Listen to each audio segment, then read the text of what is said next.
Hello बच्चों, my self Utkarsh Mishra, chemistry faculty in approach. और आज का जो हमारा टॉपिक है इलेक्ट्रोकेमिस्ट्री, बहुत मजा आने वाला है। तो चलिए स्टार्ट करते हैं। इलेक्ट्रोकेमिस्ट्री बेसिकली इलेक्ट्रोकेमिस्ट्री है ब्रांच ऑफ केमिस्ट्री जो डील करता है केमिकल एनर्जी को कन्वर्ट करता है इलेक्ट्रिकल एनर्जी में, और या इलेक्ट्रिकल एनर्जी को कन्वर्ट करता है केमिकल एनर्जी में।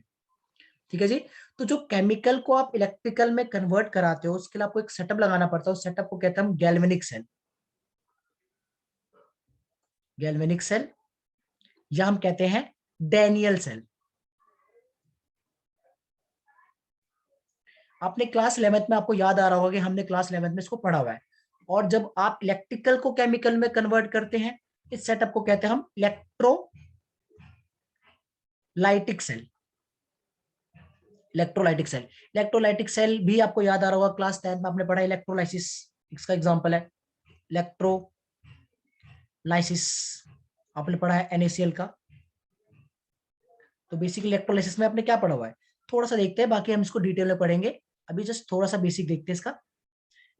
कि आपके पास एक बीकर होता है, उस बीकर के अंदर आपके पास इलेक्ट्रोलाइट्स होते हैं सपोज, और उसके अंदर आपके पास एक मेटल रॉड होता है, एक दूसरा मेटल रॉड होता है।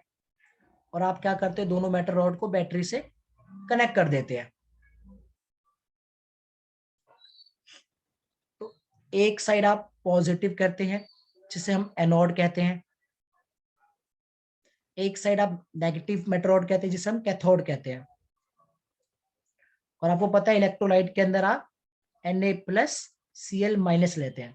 तो इस मेटल रॉड पे पॉजिटिव चार्ज होता है, इस कैथोड पे नेगेटिव चार्ज होता है। तो यहाँ पे क्या होता है, आयंस का मूवमेंट होता है, चार्ज का डिस्पर्जन होता है। That is known as electrolysis.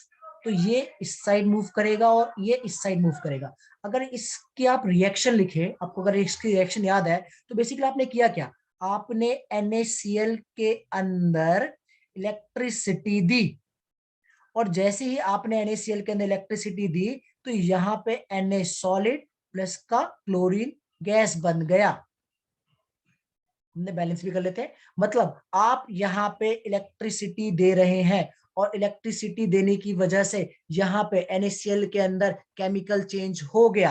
That is known as electrolytic cell. और ये किसकी ब्रांच है, this is branch of electrochemistry. और हम थोड़ा और बेसिक पढ़ते हैं इसके बारे में। आपको पता है कि ये प्रोसेस जो आप करा रहे हो, इसके अंदर आप एनर्जी दे रहे हो, ये कोई प्रोसेस अपने आप तो नहीं हो रही। अगर आप इलेक्ट्रिसिटी नहीं देंगे प्रोसेस रुक जाएगी। अगर आप इलेक्ट्रिसिटी नहीं देंगे तो प्रोसेस रुक जाएगी। तो जो प्रोसेस करवानी पड़ती है, जो रिएक्शन करवानी पड़ती है, उसको हम कहते हैं नॉन स्पॉन्टेनियस रिएक्शन।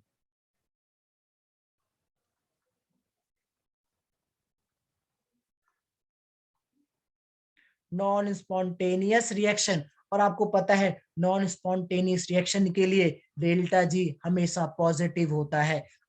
और अगर इसका डेल्टा जी पॉजिटिव होगा तो इसका ई सेल नेगेटिव होगा। ये हम आगे देखेंगे कि इसका ई सेल नेगेटिव कैसे हो रहा है। बस अभी बेसिक बेसिक बातें देख रहे हैं।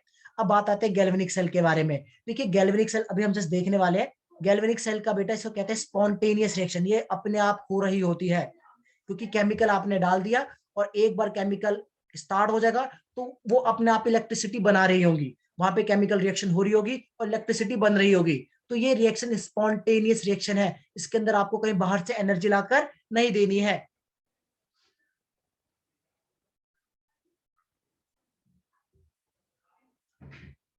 और जो इसका डेल्टा जी है ये बेटा नेगेटिव आएगा। अगर इसका डेल्टा जी नेगेटिव है तो इसका E cell, EMF of the cell या वोल्टेज सेल कह लो आप, कितना वोल्टेज बना रही होगी, ये हमेशा पॉजिटिव आएगा। तो ये रही छोटी सी बातें। उम्मीद करता हूं यहां तक आपको समझ में आ गया होगा। अब थोड़ा थोड़ा टर्म और देख लेते हैं बेटा, इसके बाद हम आगे चलेंगे। थोड़ा सा मैं आपको कंडक्टर के बारे में बताता हूं। कंडक्टेंस, कंडक्ट, क्योंकि हम इलेक्ट्रिसिटी इलेक्ट्रोकेमिस्ट्री पढ़ रहे हैं, इसके अंदर बहुत सारा टर्म इलेक्ट्रिसिटी का आएगा। तो कंडक्टेंस क्या होती है। अब कंडक्टेंस हम दो तरह से डिफाइन करते हैं। एक हम डिफाइन करते हैं metallic conductance,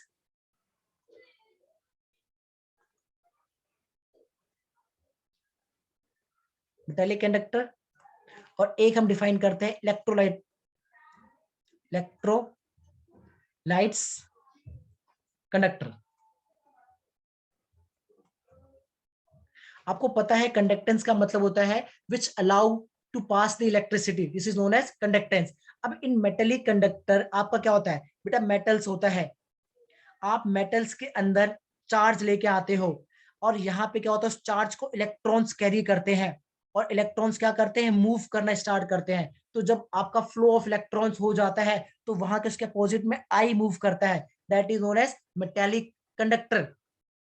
this is known as metallic conductor. But in aqueous, जब आपके पास पानी है, जब आप एक्वस मीडियम लेते हो, जब आपके पास एक्वस है या मोल्टन स्टेट लेते हो, उस मोल्टन स्टेट के अंदर बेटा कोई इलेक्ट्रॉन फ्री नहीं होता, तो आप इलेक्ट्रोलाइट्स डालते हो। इलेक्ट्रोलाइट्स बेसिकली चार्जेस होते हैं, इलेक्ट्रोलाइट्स बेसिकली चार्ज होता है, इलेक्ट्रोलाइट्स बेसिकली बेटा चार्ज होता है, और ये क्या करते हैं, इस पॉजिटिव चार्ज को कैरी करते हैं और ये मूव करते हैं। जब इन चार्जेस का फ्लो होता है, तो यहाँ पे बेटा करंट डेवलप होता है। उम्मीद करता हूं आपको मेटेलिक कंडक्टर और इलेक्ट्रोलाइटिक्स में अंतर समझ आया होगा। छोटी छोटी डेफिनेशन अगर लिखना चाहूं तो मैं लिख सकता हूं कि मेटेलिक कंडक्टर के अंदर जो चार्ज कैरियर्स होते हैं वो इलेक्ट्रॉन्स होते हैं।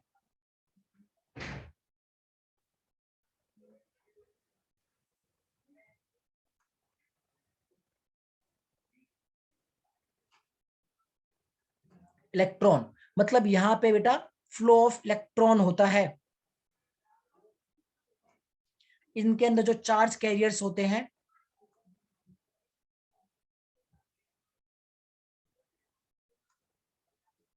वो आयंस होता है, मतलब यहाँ पे फ्लो ऑफ आयंस होता है।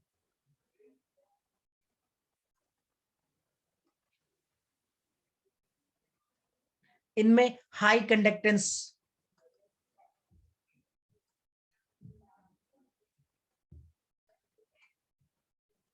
High conductance, no matter transfer does take place.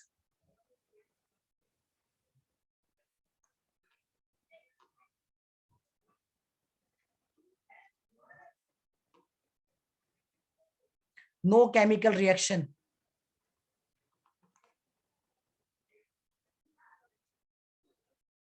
And जब आप टेम्परेचर बढ़ाएंगे तो रेजिस्टेंस बढ़ जाएगा, कंडक्टेंस कम हो जाएगा।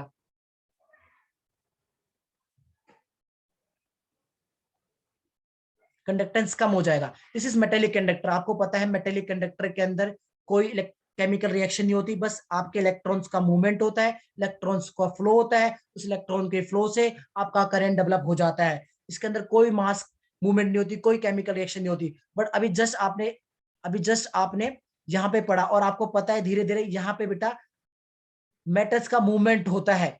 यहाँ पे धीरे धीरे बेटा सोडियम इस तरह से इस पे डिपॉजिट होने लगेगा, तो इसके अंदर बेटा मास का मूवमेंट होता है। आप लोगों ने इलेक्ट्रोकेमिस्ट्री में पढ़ रखा है। और इस ठीक है जी। तो यहाँ पे बेटा क्या होगा बेटा, यहाँ पे बेटा लो कंडक्टेंस होगा,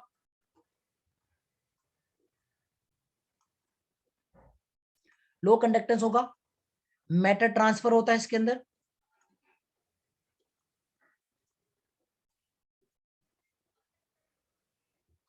एंड केमिकल रिएक्शंस होते हैं इसके अंदर।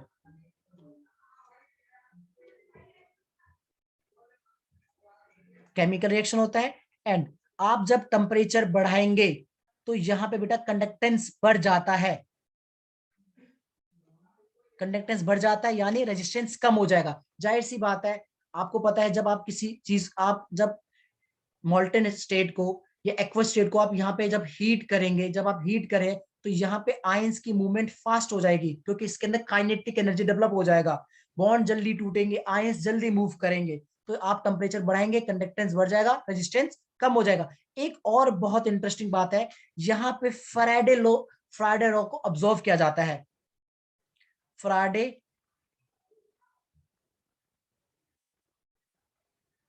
observed, Faraday law follow, Faraday law does not follow.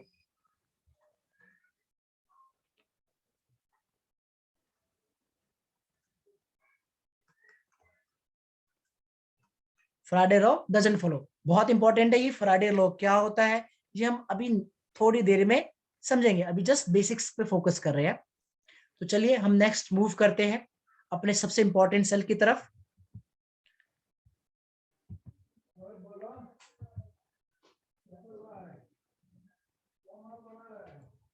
और वो सेल है हमारा गैल्वेनिक सेल। चलिए स्टार्ट करते हैं हम गैल्वेनिक सेल को। तो आपको पता है गैल्वेनिक सेल का प्रिंसिपल क्या है, ये करता है केमिकल एनर्जी को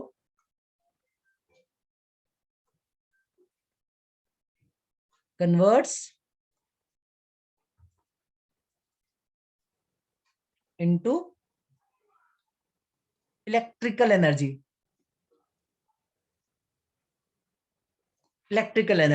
bye redox reaction. Now you look at here, इसके अंदर रिडॉक्स रिएक्शन हो रहा है, मतलब इसके अंदर ऑक्सीडेशन भी आपको ऑब्जर्व होगा एंड इसके अंदर आपको रिडक्शन भी ऑब्जर्व होगा। तो अब हम स्टार्ट अपने गैल्वेनिक सेल का रिप्रेजेंटेशन देखते हैं। ये रहा हमारे पास एक बीकर और ये रहा हमारे पास एक अनदर बीकर। तो first very important term, in galvanic cell we need two beakers, in electrolytic cell we need a single beaker. That's the first difference, basic difference. And यहां पे हम क्या करेंगे, एक मेटल रॉड लेंगे, हमें इस बीकर के अंदर भी एक मेटल रॉड लेना पड़ेगा। एंड वी नो कि यहां पे हमें इलेक्ट्रोलाइट्स को लेना पड़ेगा, बिकॉज जब भी आपको मॉल्टन स्टेट्स के लिए या आपको आयंस एक्वस स्टेट के लिए इलेक्ट्रिसिटी को कंडक्ट कराना होता है तो आपको इलेक्ट्रोलाइट्स लेना पड़ता है। इलेक्ट्रोलाइट्स एक सब्सटेंस होते हैं जो कि आपके आयंस फॉर्म में प्रेजेंट रहते हैं। वो आपके एसिड होते हैं, बेसिस होते हैं एंड सॉल्ट होते हैं। एंड इस we connect from this wire with the galvanometer. If यहां पे कोई इलेक्ट्रॉन फ्लो होगा तो यहाँ पे हमें करंट आएगा, और वो करंट छोटा सा भी करंट होगा वो हमें इस गैल्वेनोमीटर के अंदर रीडिंग दिख जाएगी। यहाँ पे सपोज हम एक एग्जांपल लेते हैं, हमने जिंक मेटल ले लिया, ये जो हमारा इलेक्ट्रोड है ये जिंक का है, और इसे हम ले लेते हैं कॉपर का इलेक्ट्रोड। अब बहुत इंपॉर्टेंट हम, ये जिंक का इलेक्ट्रोड है तो हमें यहाँ पे जो इलेक्ट्रोलाइट लेना है वो हम लेंगे ZnSO4। ये कॉपर का है तो यहाँ पे हम इलेक्ट्रोलाइट लेंगे CuSO4। we know कि electrolytes are present in their ions form. Okay, now here look, this is zinc, this is copper, a very important, बहुत important है। इसे हम राइट साइड कहते हैं, इसे हम लेफ्ट साइड कहते हैं। In right side there will be always cathode. बहुत इंपॉर्टेंट बता रहा हूं मैं कि राइट साइड में हमेशा कैथोड होगा, लेफ्ट साइड में यहाँ पे आपको एनोड होगा। So this is anode rod, this is cathode rod, this is anode rod, this is cathode rod। बच्चों की 12th खत्म हो जाती है और ये रॉड डिसाइड्स नहीं कर पाते हैं। चलिए अब हम बात करते हैं, आपको पता है जो जिंक है वो एक्टिव मेटल है, much more active metal and copper है, मतलब जिंक ज्यादा रिएक्टिव है आपके कॉपर से। तो जिंक क्या करेगा, सबसे पहले अपने दो इलेक्ट्रॉन को देगा यहाँ पे। तो यहाँ पे आपको एनोड पे क्या देखने को मिलेगा, आपको एनोड पे देखने को मिल रहा है कि जिंक यहां से अपने दो इलेक्ट्रॉन को मूव कर रहा है और वो Zn+ का 2 बना रहा है। तो यहाँ पे क्या हो रहा है बेटा, यहाँ पे सबसे पहले आपको इलेक्ट्रॉन, यहां से आपका जिंक टूटेगा Zn+2 में, और यहां से आपका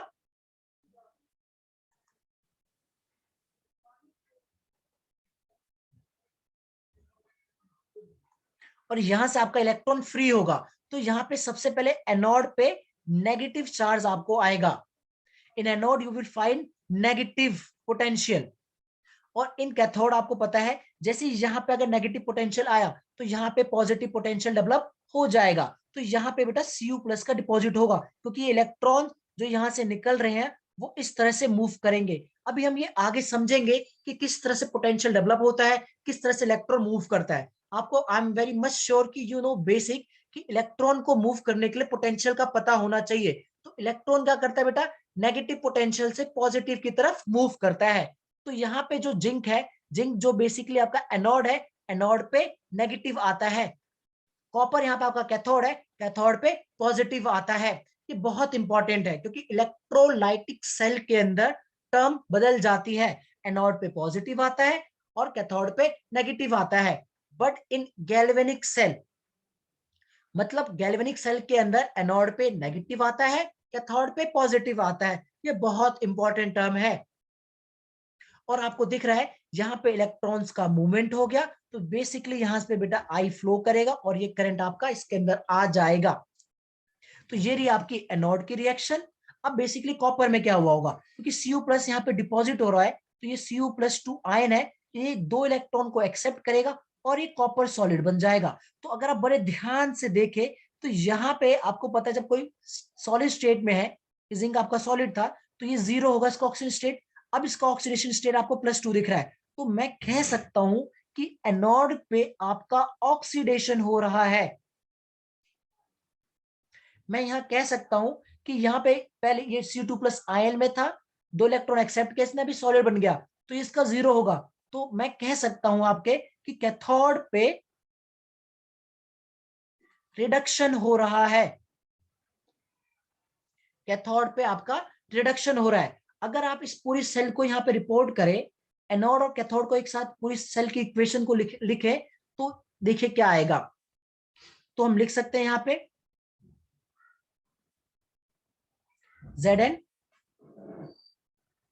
release 2 electrons become Zn+2, copper 2+ accept 2 electron become Cu solid.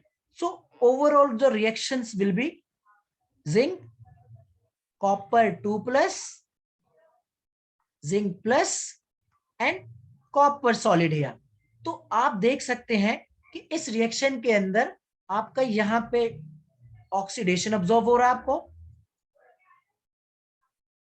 और यहां पे बेसिकली आपको रिडक्शन ऑब्जर्व हो रहा है। तो किसी भी रिएक्शन के अंदर, सेल के अंदर, अगर आपको ऑक्सीडेशन एंड रिडक्शन दोनों मिल रहा हो, उसी को हम रिडॉक्स रिएक्शन कहते हैं। तो हम ये बात कह सकते हैं कि इन गैल्वेनिक सेल जो केमिकल एनर्जी इलेक्ट्रिकल में कन्वर्ट हो रहा था, वहां पे बेसिकली रिडॉक्स रिएक्शन डेवलप हो रही है, वहां पे रिडॉक्स रिएक्शन की वजह से ये प्रोसेस हो पा रही है। उम्मीद करता हूं यहां तक समझ में आएगा, भी जस्ट बेसिक है। अभी हम समझेंगे कि इलेक्ट्रॉन्स कैसे फ्लो कर रहा है, कैसे यहाँ पे ये पोटेंशियल डेवलप हुआ। आप इसको तब तक नोट कीजिए।